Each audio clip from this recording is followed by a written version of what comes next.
रहीम अस्सलाम वालेकुम। हैप्पी किसान पाकिस्तान तो खुश आमदीद। तो जी दोस्तों, चावल के हवाले नाल वीडियो लैके तुहाडी खिदमत च हाज़र हाँ जी। अज मैं गल करांगा जी हाईब्रिड चावल ते 2024 च बहुत सारे लोग जिहड़े आ वो आलू की पटाई तो बाद हाईब्रिड जिहड़ा चावल है वो काश्त करना चाहुंदे आ और हाईब्रिड चावल की जिहड़ियां अच्छियां वैरायटियां ने ਉਹਦੀ ਵੀਡੀਓ ਮੈਂ ਹੈਪੀ ਕਿਸਾਨ ਪਾਕਿਸਤਾਨ ਤੇ ਅਪਲੋਡ ਕਰ ਚੁੱਕਿਆ ਹਾਂ। ਤੁਸੀਂ ਉੱਤੇ ਆ ਕੇ ਜਿਹੜੀਆਂ ਅੱਛੀਆਂ ਵੈਰਾਈਟੀਆਂ ਨੇ ਉਹਨਾਂ ਦੇ ਬਾਰੇ ਮਾਲੂਮਾਤ ਕਰ ਸਕਦੇ ਹੋ। ਅੱਜ ਮੈਂ ਗੱਲ ਕਰਾਂਗਾ ਜੀ, ਅੱਜ 13 ਫਰਵਰੀ ਹੋ ਗਈ ਹੈ ਔਰ ਲੋਕ ਸੋਚਦੇ ਪਏ ਆ ਕਿ ਅਸੀਂ ਅਗਰ ਹੁਣ ਪਨੀਰੀ ਬੀਜ ਲਈਏ ਤੇ ਫਿਰ ਉਹਨੂੰ ਕਦੋਂ ਸ਼ਿਫਟ ਕਰਾਂਗੇ ਔਰ ਪਨੀਰੀ ਸ਼ਿਫਟ ਕਰਕੇ ਹਾਈਬ੍ਰਿਡ ਚਾਵਲ ਦੀ ਕਟਾਈ ਕਰਕੇ ਇਸ ਤੋਂ ਬਾਅਦ ਅਸੀਂ ਜਿਹੜੀਆਂ ਦੂਸਰੀਆਂ ਵੈਰਾਈਟੀਆਂ ਨੇ ਕਾਇਨਾਤ ਜਾਂ 1509 ਲਗਾ ਸਕਾਂਗੇ ਜਾਂ नहीं। अगर तुसीं हुण 15 ਜਾਂ 20 फरवरी तक पनीरी काश्त करते हो तो हुण तुसीं जिहड़ी पनीरी काश्त करनी है वो छापर के अंदर काश्त करनी है।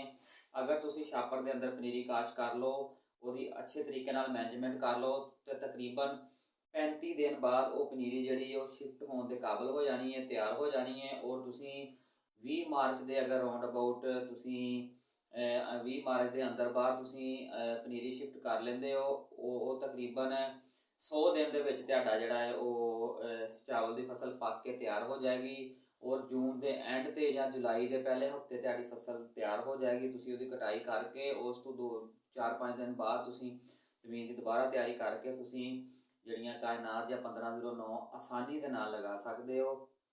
अगर तुसी थोड़ा लेट भी हो जाते हो तो तकरीबन ये ख्याल रखना है कि 100 दिन के विच जिहड़ा हाईब्रिड चावल इन्हें पक के तैयार होना है और 100 दिन तो बाद तुसी जिहड़ा है अगली फसल लगा सकते हो।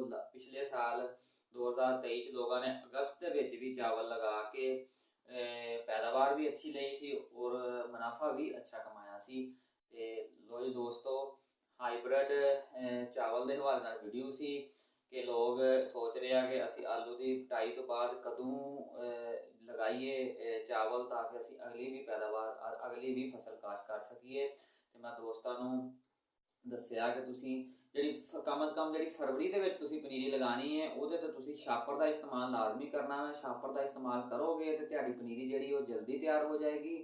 अगर तुसी छापर तो बगैर पनीरी बीजदे हो वो तुहाडी पनीरी तकरीबन 50 तो 55 दिन तैयार होएगी और जिहड़ा अगर तुम छापर च बीजते हो तो 35 दिन तैयार हो जाएगी। और जो 15 दिन का गैप है ये बहुत ज़्यादा है। ये तुहाडी अगली जी तुसी हाईब्रिड चावल की कटाई करके जी बाद कोई चीज़ लानी है वो लेट हो जाओगे। इस वास्ते फरवरी च तुसी पनीरी काश्त करो और छापर के अंदर पनीरी काश्त करो ताकि तुसी अपनी अगली फसल बीजन तो पहले अपनी इस हाईब्रिड किस्म की जी कटाई आसानी कर सको। लो जी, हाईब्रिड चावल के हवाले नाल वीडियो सी, अगर अच्छी लगे इन्हूं लाइक कर देना, दोस्तों शेयर कर देना।